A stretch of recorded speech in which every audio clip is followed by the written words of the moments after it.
പല ആളുകളും പറയാറുണ്ട് ഇതൊക്കെ വഹാബികൾ കൊണ്ടുവന്നതാണ്, ഇത് വഹാബിസമാണ്. ഈ ഇബാദത്തുകളിലൊരു സുജൂദ്, പല ഇബാദത്തുകളുണ്ട്, അതിലൊരു സുജൂദ് സൃഷ്ടിക്ക് ചെയ്താൽ, അള്ളാഹു അല്ലാത്തവർക്ക് ചെയ്താൽ കാഫിറാകുമെന്ന് സൈനുദ്ദീൻ മഖ്ദൂം എന്ത് ചെയ്യുന്നു? ഫത്ഹുൽ മുഈനിൽ പറയും. വഹാബിയാണോ? എന്നിട്ട് പറയാണ് ഉള്ളിൽ അങ്ങനെ ഇല്ല എന്ന് വാദിച്ചാലും ശരിയെന്ന് പറയുന്നു. ഉള്ളിൽ അങ്ങനെ ഇല്ല എന്ന് വാദിച്ചാലും ശരി തന്നെ. ഇസ്തിഗാസന്റെ ബുക്കെടുത്ത് അബൂ മുഫ്ലിഹ് എഴുതിയ ഇസ്തിഗാസയിലെ 73-ാമത്തെ പേജിൽ അദ്ദേഹം പറയാണ്, വസുജൂദുൽ ലിമഖ്ലൂഖിൻ ഇഖ്തിയാറൻ മിൻ ഗൈരി ഖൗഫിൻ വലൗ നബിയ്യൻ. മഖ്ലൂഖിനുള്ള സുജൂദ് ആരാണ് പറയുന്നത്? സൈനുദ്ദീൻ മഖ്ദൂം റഹിമഹുല്ലാഹ്. അദ്ദേഹം ഫത്ഹുൽ മുഈൻ പറയുകയാണ്, സ്വയം ഇഷ്ടപ്രകാരം ആരെങ്കിലും ഒരു മഖ്ലൂഖിന് സുജൂദ് ചെയ്താൽ മിൻ ഗൈരി ഖൗഫിൻ, ഭയമില്ലാതെ, അതായത് നിർബന്ധിത സാഹചര്യത്തിലല്ലാതെ, വലൗ നബിയൻ, ആ സുജൂദ് ചെയ്യുന്നത് ഇനി ആർക്കാണെങ്കിലും, നബിക്കാണെങ്കിലും, ബാക്കിയുള്ളവരുടെ കഥ പറയണ്ടല്ലോ, വലൗ നബിയൻ.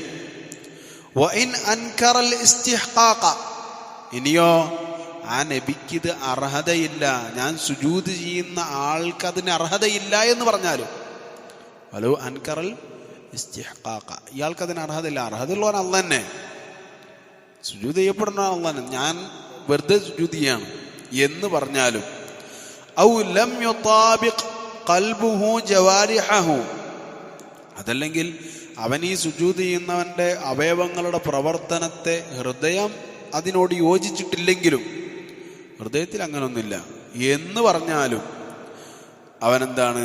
അവൻ ഇസ്ലാമിൽ നിന്ന് പുറത്തു പോകുന്ന ആളാണ്.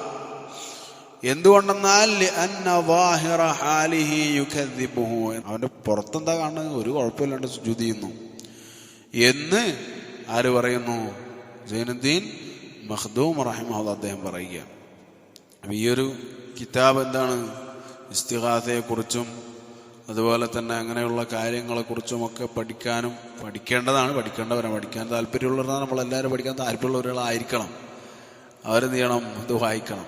ഇൻഷാ അല്ലാഹ്. അല്ലാഹു സുബ്ഹാനഹു വ തആല എളുപ്പമാക്കി തരട്ടെ. നല്ല വളരെ ഫായിദയുള്ള കിതാബാണ്. തയ്യിബ്, ഇതുപോലുള്ള പല വളരെ ഉപകാരപ്രദമായ നഖലുകൾ അദ്ദേഹം അവിടെ കൊണ്ടുവരുന്നുണ്ട്. ഏതായാലും ഇത് വഹാബി എന്ന് പറയുന്ന ഒരു ആശയം ആരെങ്കിലും കൊണ്ടുവന്നതല്ല, മറിച്ച് ഇത് മുസ്ലിമീങ്ങളുടെ ആദർശമാണ്. എന്ത്? അല്ലാഹു അല്ലാത്തവർക്ക് ഇബാദത്ത് ചെയ്തവൻ അവനിനി എന്തൊക്കെ ന്യായീകരണങ്ങൾ പറഞ്ഞാലും അവനെന്താണ്? നിർബന്ധിതനല്ലെങ്കിൽ